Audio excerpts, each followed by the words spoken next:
आप देख रहे हैं अल्फा डिफेंस हिंदी में आपका स्वागत है।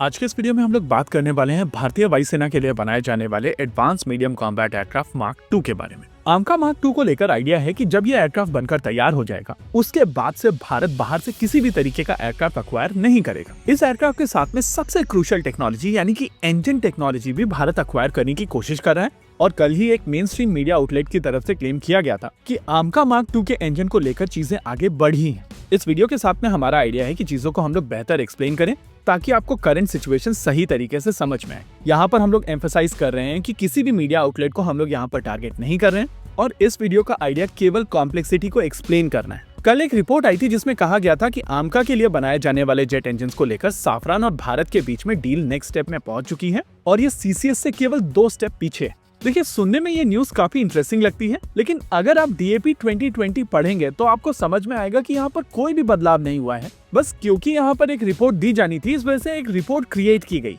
देखिए, हमारा एडवांटेज है कि डिफेंस हम लोग एज अ हॉबी फॉलो करते हैं और जो चीज हम लोग करते हैं उसके पीछे पैशन इन्वॉल्व। ये हमारा प्रोफेशन नहीं है और हमारी पूरी टीम कुछ और काम भी करती है। यानी कि अगर हम लोग कोई रिपोर्ट करते हैं और उसके ऊपर क्लिक्स नहीं आते हैं तो हमारी टीम को बहुत ज्यादा फर्क पड़ता नहीं है। और वैसे भी हम लोगों को जितना भी रेवेन्यू कहीं से भी आता है उसको हम लोग नेशनल डिफेंस फंड और भारत के वीर इनिशिएटिव को डोनेट कर देते हैं। यानी कि हम लोगों को पॉपुलर रिपोर्ट देने की आवश्यकता नहीं। यही कारण है कि कई बार हम लोग चीजों को क्रिटिसाइज कर पाते हैं और जब आत्मनिर्भर भारत की तरफ लिए गए स्टेप्स को पीछे लिया जाता है तो हम लोग उसको लेकर वोकल होकर बात कर पाते हैं।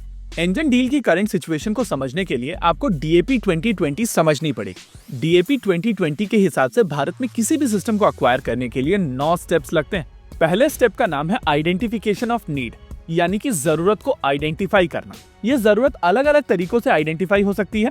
ये तरीके हो सकते हैं LTIPP, SCAP, APP या फिर इमरजेंसी रिक्वायरमेंट। नीड्स को आइडेंटिफाई करने के बाद में सर्विसेज इसी स्टेप में सर्विस क्वालिटेटिव रिक्वायरमेंट यानी कि SQR डिफाइन करते हैं। एक बार SQR डिफाइन हो जाते हैं तो बारी आती है इस नेसेसिटी को एक्सेप्ट करने की, यानी कि इनिशियल अप्रूवल की। इस स्टेप में आमतौर पर 2 अप्रूवल्स होते हैं। एक डिफेंस प्रोक्योरमेंट बोर्ड का अप्रूवल जिसमें तीनों सेनाओं के प्रमुख और CDS होते हैं और दूसरा होता है DAC जिसको रक्षा मंत्री खुद चेयर करते हैं।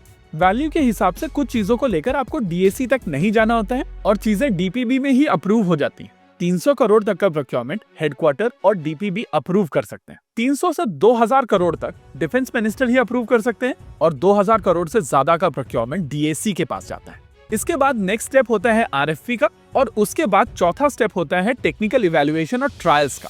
इस प्रोसेस में 2 कमिटीज इन्वॉल्व होती हैं, स्टाफ इक्विपमेंट पॉलिसी कमेटी और दूसरी टेक्निकल ओवरसाइट कमेटी। इस लेवल तक आते आते डिसाइड हो जाता है कि ये सिस्टम फाइनली अक्वायर किया जाएगा और तब जाकर कमर्शियल नेगोशिएशन शुरू किया जाता है। इस प्रोसेस का छठा स्टेप है फाइनेंशियल अप्रूवल। अगर परचेस 300 करोड़ तक की है तो सर्विस हेडक्वार्टर इसको अप्रूव कर सकते हैं। अगर परचेस 300 करोड़ से 2000 करोड़ के बीच में है तो रक्षा मंत्री इसको अप्रूव कर सकते हैं। लेकिन अगर ये परचेस 2000 करोड़ से ज्यादा की है तो कैबिनेट कमेटी ऑन सिक्योरिटी इसका अप्रूवल देगी। इसके बाद का स्टेप है कॉन्ट्रैक्ट साइनिंग, फिर आता है डिलीवरी इंस्पेक्शन। जी हाँ, सिस्टम डिलीवर होने के बाद में इंस्पेक्ट किया जाता है और फिर आता है पोस्ट कॉन्ट्रैक्ट मैनेजमेंट जहां पर वारंटीज, मेंटेनेंस एक्सेट्रा को मैनेज किया जाता है। अब इस रिपोर्ट में कहा गया है कि भारतीय वायुसेना के लिए बनाए जाने वाले एडवांस मीडियम कॉम्बैट एयरक्राफ्ट के इंजन को लेकर प्रोसेस CCS से 2 स्टेप नीचे है और उस हिसाब से अगर देखा जाए तो हम लोग केवल RFP स्टेज पर हैं। लेकिन क्योंकि न्यूज बनाई जानी थी इस वजह से ये न्यूज बनाई गई थी। देखिए, भारत सरकार भी इस चीज को समझती है कि इंजन काफी कॉम्प्लिकेटेड है और कोई भी देश अपनी टेक्नोलॉजी सीधे सीधे भारत को नहीं देगा। चीजों को आपको दूसरे प्रोजेक्ट्स के साथ में लिंक करना पड़ेगा और साथ ही साथ आपको अपनी कोशिश कंटिन्यूअसली करते रहना पड़ेगा। यही कारण है कि भारत कई सारे तरीके यूज कर रहे हैं और जब तक नेगोशिएशन के दौरान सारे के सारे लूप होल्स बंद नहीं हो जाते